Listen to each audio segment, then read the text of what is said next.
What's up? You're watching Poot's Garage. This week, we got a little rowdy in the Cherokee last night, so we got to fix some stuff on it. And we need to do like a kind of a nut and bolt check on the whole front suspension anyways, because everything's starting to feel really loose and wore out and all sorts of weird stuff. So let me show you what you got going on. First off, look at all that concrete we have to work with. Woo! We can get some work done out here now. But we are in the direct sun and it is getting hot, so let's get the shade up real quick so we can work on this thing. I'll show you what broke.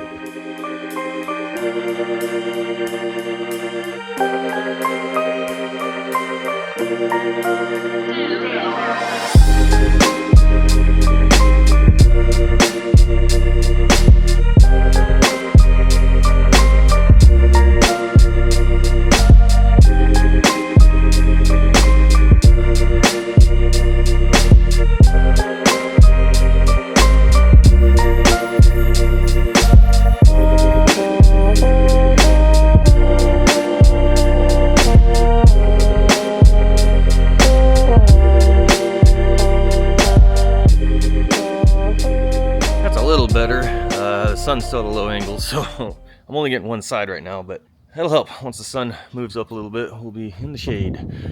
So now I'm going to switch to a wireless microphone so I'm not yelling outside here and annoying neighbors and stuff like that. So we'll see how that works out here in a second. Alright, hopefully the sound is not too bad on this thing. We'll get some better noise outside here, hopefully. So let's check this thing out. Come underneath the underside of this, the front end, and that's what we broke. We broke the front axle shafts. That's the short side on the driver's side there. The U-joint actually broke an ear off, and then I don't know if that's what caused the rest of it to let go or what, but we're now missing every single ear off of the inner and outer shafts. So yeah, that thing is toast. We did pull the U-joint out while we were out there, and then just so it wouldn't completely tear things apart.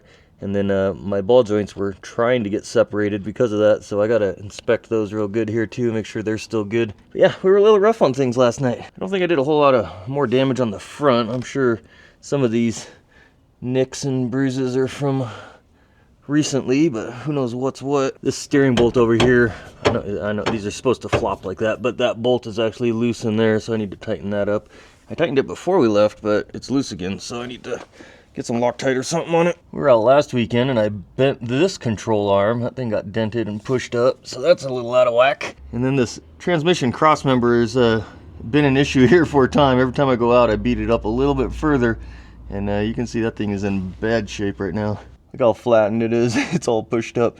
It's actually pushing the entire engine and transfer case up into the floor, which is kind of giving me some issues with shifting into four-wheel drive and stuff, so I definitely need to address this. I've got a line on a new factory cross member, which we'll do, and then I'll probably brace it and maybe add some skid plating and stuff so that the rocks will help slide past it instead of just absolutely annihilating it like that every time. But other than that, everything else I did is holding up real good. These frame stiffeners, my connectors, my 2x6, that stuff is all really holding up really good.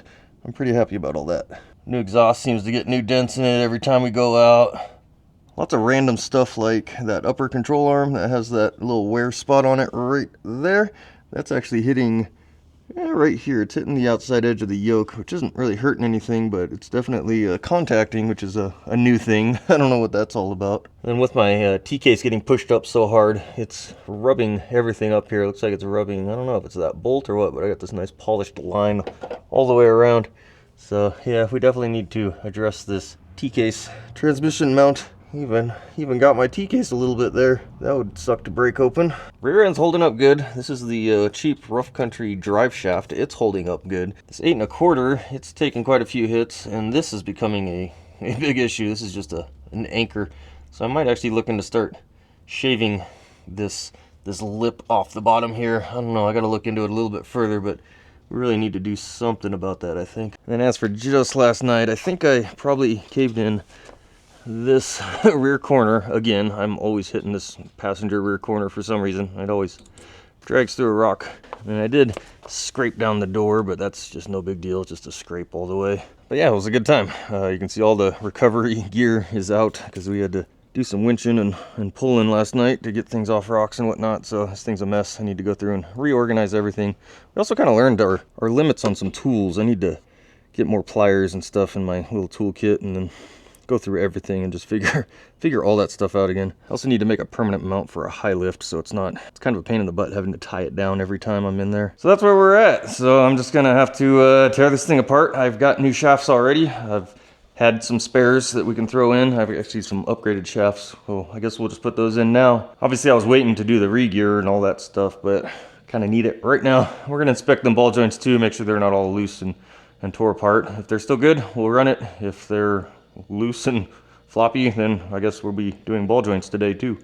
So first, before we pull wheels and stuff, I want to check, obviously, steering and suspension. I already felt this is super bad right here. Hopefully that's, looks like it's all coming from that bolt I pointed out earlier. This side, maybe even a little on this side too. So we'll get those tightened up and down. That's the important one. That's your ball joints and your wheel bearings.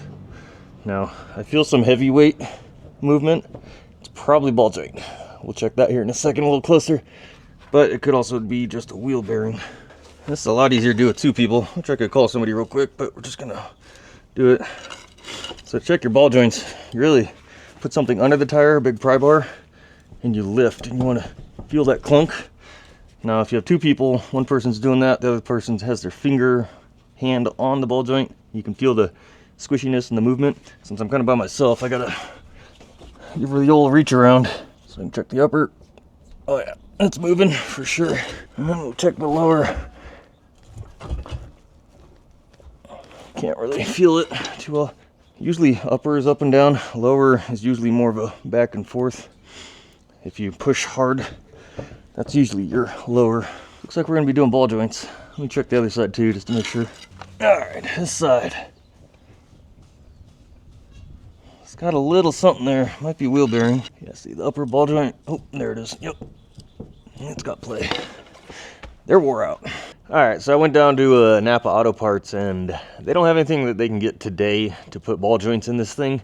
So I kind of thought about it, and since they're kind of just more worn out than straight up broken, I think we're just gonna run them for now. So we're just gonna slap new shafts in this thing, or new drive or axle shafts, and then I think we'll call it good. And I'm gonna be tearing this whole thing apart here probably in the next few weeks anyways to do gears, so I'll worry about the ball joints at that time. And yeah, at least I don't have to do ball joints today, because any day you don't do ball joints is a good day. So we're just gonna slap some shafts in this and call it good, and then hopefully we can use it again tomorrow. All right, so we went ahead and replaced these shafts. I replaced the other side as well that was not broken, but we threw these aftermarket shafts I got in a parts deal. So those are in. So they're actually an upgrade shaft now. Hopefully we won't break it again, or I just need to be easy on it, whatever. Just the side that was broken. So we're all back together. These do have the better, what is it, 760 U-joint versus the 297X, so I don't know how much of a difference that'll make, but they're in there. Better shafts, better U-joints. Hopefully we won't break them again. Also found a bunch of loose stuff, so we tightened that big bolt over there, and then this upper control arm on both ends was really loose, so I was getting a lot of rattling and movement from that, so hopefully that'll help this thing out a little bit. I get a lot of death wobble with it, so hopefully that'll stop all that. But all we gotta do is throw these wheels back on and we're done. I guess we're going wheeling again tonight.